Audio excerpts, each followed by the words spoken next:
John, a 38-year-old African American male, was referred to outpatient substance abuse treatment by his physician after repeated problems due to excessive alcohol and drug abuse.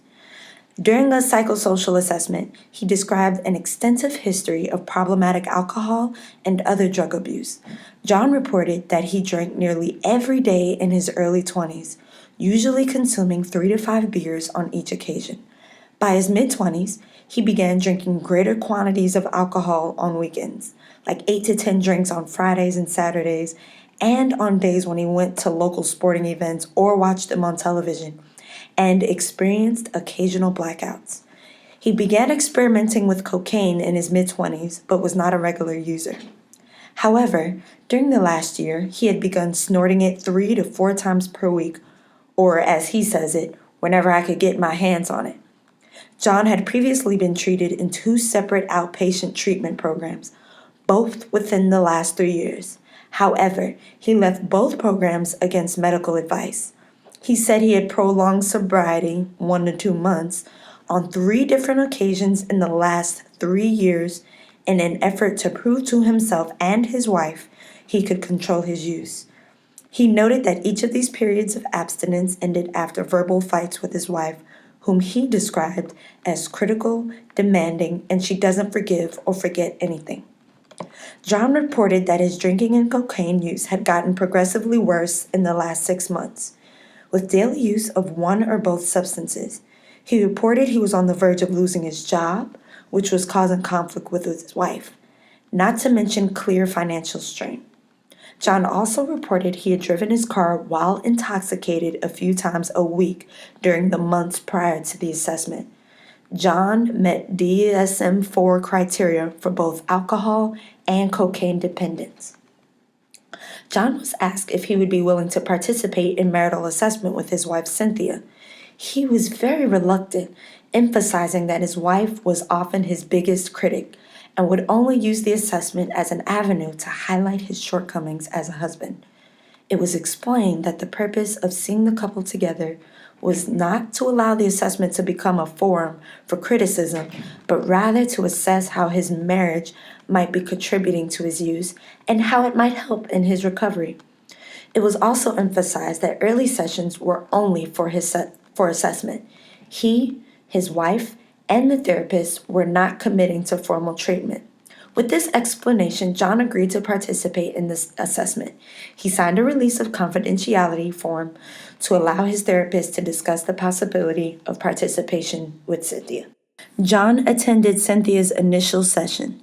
The assessment procedures were described to the partners. The therapist again emphasized to both partners that this was only an assessment and that participation in this evaluation did not commit either the couple or the therapist to a course of treatment. Both partners agreed to complete the assessment. You have stayed straight for 2 months in a row in the last year? Where was I? Ray Charles can see through those lies. We get nowhere. If I use, you're pissed. If I don't use, you're pissed. I didn't stop earlier. When is it enough? I'll let you know when it is enough. You have me one down and will forever. What does Dave think about this? What does he think? Can we just think about him? Don't lay it on him. He has seen enough, don't you think? Yes, I do. That is the reason I'm here. Let's not get crazy. You are here because you are scared of losing everything. Once you think you have everyone fooled, you will be back to your old ways. I know for all I know, I thought you would be happy doing this. I am. You think I like all of this? I hate it. I just want to stop all of this. Everyone talks about change being so exciting. I want there to be no excitement or change for a good long time. Please try to stop. Commit to me and Davy. Please leave him out of this. We have not saved dime one for him. We can't. You are messing him up with this mess, and it makes me sick. You know, he is an excellent student. He can't go to college, but we need to get money. You are blowing it away right up your nose. You are using his future to be with your friends. You don't get this thing, you know. No, I get it. The bills, the school, the worries, the fear. You are going to lose your job, and then we are really messed up. What is the plan? What plan? Huh, you know, the one where you get us out of this mess? You won't let me off this canvas. If I stop, you spend all your time accusing me on and on of being drunk anyway. It is a mess. But don't think you are not a star in this. You are not just a victim, although you are like playing one. Now you can play victim for those people and show them what a dog I am. I am the victim here, but so is your son. I thought you would be such a good dad. But it didn't change you at all. You still go out, hang out with the boys, do whatever you want.